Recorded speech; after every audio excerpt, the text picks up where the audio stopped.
Alam mo bang ang mga taong pinaka nagtagumpay sa buhay ay sila ring pinakamaraming beses na nagkamali? Pero bakit nga ba karamihan sa atin ay takot magkamali? Natatakot ka bang mapahiya o baka iniisip mong wala nang pag-asa kapag nagkamali ka? Lahat tayo dumaan na sa puntong nagdadalawang isip tayong sumubok dahil sa takot na magkamali. Pero alam mo ba, ang pagkakamali ay hindi katapusan ng mundo. Ito ang daan patungo sa tagumpay.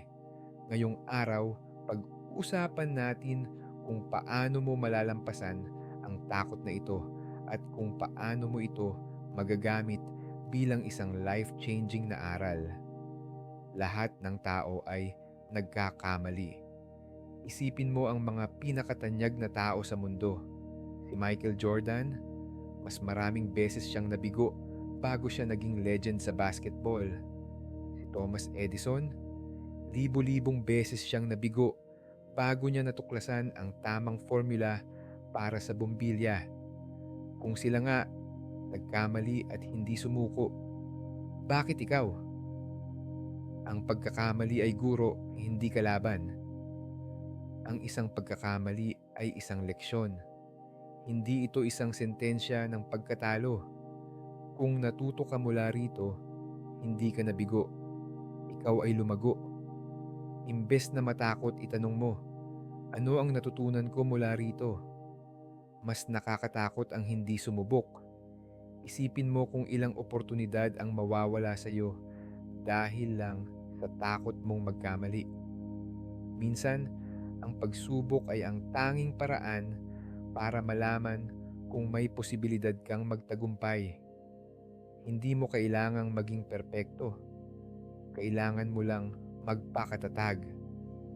Simpleng hakbang para maiwasan ang takot sa pagkakamali. Tanggapin na bahagi ito ng proseso. Walang taong ipinanganak na perpekto. Lahat ng eksperto nagsimula bilang baguhan. Baguhin ang pananaw mo sa pagkakamali. Huwag mong tingnan ito bilang isang bagay na ikinakahiya, kundi isang bagay na ipinagmamalaki dahil ibig sabihin nito ay sinubukan mo. Magsimula ng maliit. Kung natatakot kang sumubok ng bagong bagay, gawin ito ng paunti-unti. Masasanay ka rin sa pagharap sa takot mo. Kaya ngayon, hamunin kita.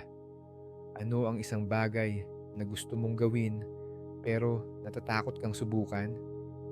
I-comment mo sa baba at sabay-sabay nating harapin ang takot na yan.